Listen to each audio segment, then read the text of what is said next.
So a couple of days ago at Walmart CollectorCon, we got the official reveal of the second wave of Retro Megazord 7-inch non-transforming figures. And, yeah, it's all Mighty Morphin. Well, they do look pretty good though. So, obviously this news is a couple of days old, and I wanted to talk about it in detail a couple of days ago, but I still wasn't feeling very well a couple of days ago, so I prioritized the Lightning Collection stuff, which is pretty much what I've done on the channel the last couple of weeks. So we got to get something out there that is not Lightning Collection related, and these are not Lightning Collection related. So let's talk about Retro Megazords Wave 2. If you are not familiar with the Walmart Retro Megazords, they are a line that started earlier this year that was first announced back in October at another Walmart CollectorCon event. Then we got like a whole in-depth discussion of them at Hasbro PulseCon, and then they released about a month and a half, 2 months ago or so. And basically back in October when they were first revealed, they were kind of a big surprise, addition to the retro line, which we've already seen at Walmart with like the flip heads and Ninjor and everything like that. And this was kind of an evolution of that. They're just these little Megazord figures. I have one right here that, they can't transform, they have minimal articulation. I've done a whole review of the first wave up on the channel, which a little card is probably popping up of, if you have not checked them out.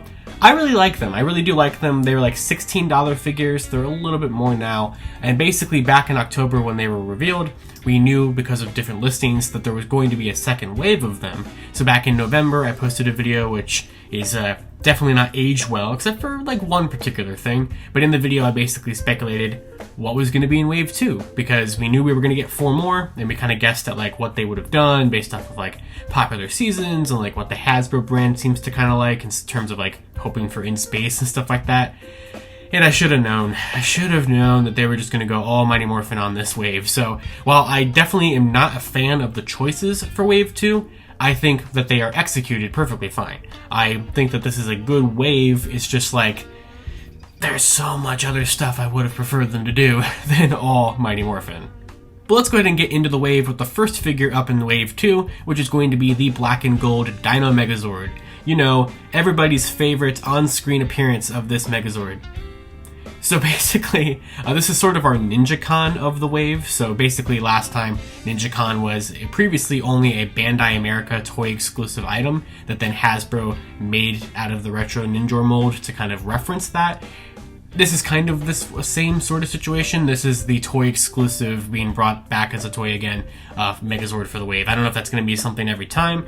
We all know the real reason why this is here. It's because they already made this and they can paint it a different color and sell it to you again. That's exactly why it is here. There is no the reason why it's here. So, I definitely am a big fan of the Megazord in this color scheme. I actually somewhat prefer it in this color scheme than the original color scheme.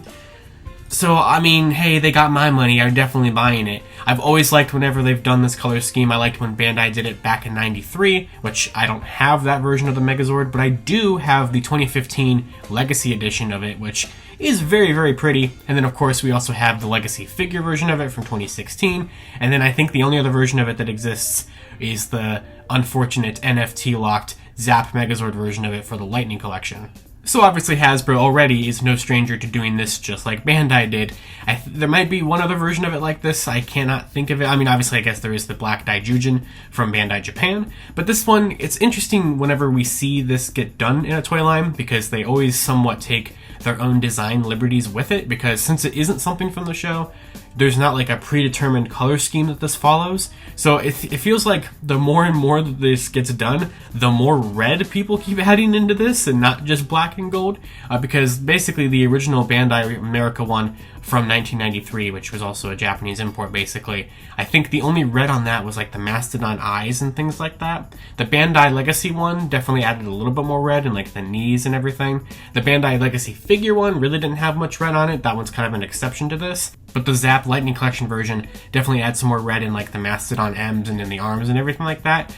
This one though adds a lot more red in like the lower torso area, which, like basically it leaves this red, but it's like a darker red. It's almost like a maroon, which looks very nice. I really do like that. Maybe it's a little too much red for this black and gold version of it, and it's maybe not my favorite version of it. I think probably my favorite version of the black and gold Megazord, it might be the NFT one, honestly. I'm not 100% sure. That or the Bandai Legacy figure one from 2016 from Power Morphicon. But yeah, basically it's the exact same thing again. The sword is going to be gold this time, which is another thing that happens most of the time. I know the Bandai Legacy 2015 one was. I know that the Zap one is also gold, so that's usually something that they do. The box, I'm pretty sure, is essentially just like a photoshopped, a different color version of the box from the first wave, and they are continuing the whole VHS aesthetic with these looking like VHS tapes inside. And they're also keeping up the whole like main season villain and then like first villain that Megazord fought in like a silhouette on the box, which is really cool, which doesn't really matter for this wave because it's all Mighty Morphin and it's all primarily Mighty Morphin Season 2 specifically, except for this one. So now let's move over to the ones that are actually from the TV show. Another one actually from Season 1 is the Dragonzord in battle mode. So this one is definitely one that I do like because it is my favorite version of the Dragonzord. I talked about that in my last episode of Lightning Storm, or 2 episodes of Lightning Storm ago, when I talked about the leaked photo of the Zap Dragonzord. So I've always really liked this combination, so I am perfectly fine with getting it in the retro line. I personally would have preferred us to get more unique Megazords in the retro line and not as many combinations in the retro line. But this is fine, I guess. It's perfectly fine. I do like that they give you the staff. I do like the sculpting of it and everything. But once again, we can bring this guy back in because they've reused the arms, they've reused the legs. And so this is 2 of the wave already that is using pieces or exactly this from Wave 1. So obviously you can see that Wave 2 definitely feels like more of a budget-cutting wave. Because, I mean, Wave 1 had mold reuse out of the Retromorph Ninjor, which made sense though. Like, they made a good thing out of that, and everything else was a brand new mold, which I get that they're going to want to reuse molds and stuff. Fine, paint it black and gold, whatever. I mean, these are valid reuses of the molds, but like, you get what I'm saying? It feels like a little just too much of a, we can do that. Let's do that. I am happy with how it turned out, and please don't give us the Mega Dragonzord in a Wave 3. I don't need that. It's definitely my least favorite combination of that. But hey, they'll probably do it because they can reuse like 75% of the Megazord mold again if they wanted to do that as well. And then the other half of this wave is all from Mighty Morphin Season 2, kicking it off with the actual only one in this wave to have a 100% new mold, and that is the White Tigerzord in its Warrior mode. This looks really good. I've always been a fan of the Tigerzord, of the White Ranger, and stuff like that, so this is perfectly great. And I'm perfectly fine with this one being in here as well, because it is a unique Megazord that isn't a combination. It's just another Megazord, and it makes sense. I don't know why I didn't think of this before. When I talked about like my potential possibilities for Wave 2, back in November, I had said like, oh, maybe they'll just jump to Shogun and Ninja, not even thinking of the fact that, oh yeah, they're probably going to want to do the Tigerzord as well. I don't know why I didn't think of that. And it does go really nicely with the Thunder Megazord, and of course you know what that means what the next one is, but you've already seen it earlier in the video. But yeah, it looks great. You get the sword. I think the paint applications are very nice. I like the box art with this one a lot. So yeah, this one is probably my favorite in the wave of ones that are actual on-screen Megazords. But I really hate that my favorite might be the black and gold Megazord because it's the stupidest one in this wave. But I just really like that color scheme for that thing. And then finally for the wave we have the Mega Tigerzord, which of course is the combination between the Thunder Megazord and the Tigerzord. So this one uses a good amount of reused pieces as well, because you have kind of from like the elbow downward being reused from the Tigerzord, and then you get the legs being reused from the Thunder Megazord from Wave 1, and maybe the shoulder pads. I mean, obviously the shoulder pads are in a different orientation, but I'm not sure if maybe they reused those molds and like just, you know, place them on top, or if they might have had to make a brand new mold for that actually. But the actual torso is different too, because there's a little bit of like transformation because the Tigerzord legs like flip up to become like the waist. So there is a little bit of remold there, so it's not just an exact remold of the Tigerzord waist. But this one looks really cool. I've also been a fan of this combination. You get the Firebird and its little like whatever gauntlet weapon thing is with the little like, you know, tail sticking out of it. I don't know what that's supposed to be, but you do get it, which is something part of the combination. Now obviously, now that I'm sitting here thinking about it, they could definitely do a Red Dragon Thunderzord in Warrior mode figure as well. That one's a little lanky though, and I don't really know if it fits kind of the whole like look of these, because these are kind of not bulkier Megazords, but like bulkier kind of figures. Doesn't mean they couldn't do a Warrior mode figure, and sure, why not do Wave 2? Make Wave 2, you know, oh, I don't know, Dragonzord in regular mode, Red Dragon Thunderzord, Ninja, and Shogun. I wish I didn't say that, to be honest. And that is Retro Megazords Wave 2. So overall, like I said earlier, do think that they turned out good.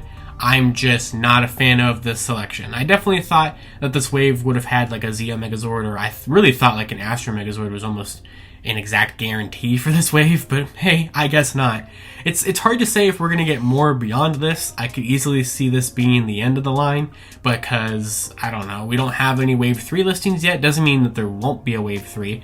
I hope that there is. I think that people really started to warm up to this wave. I thought Wave 1 was great. I mean, they're not the most perfect figures. They definitely are lacking a lot of paint, applications, and they're definitely lacking a lot of articulation.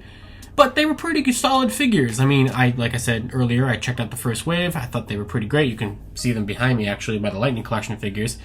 But yeah, I like them.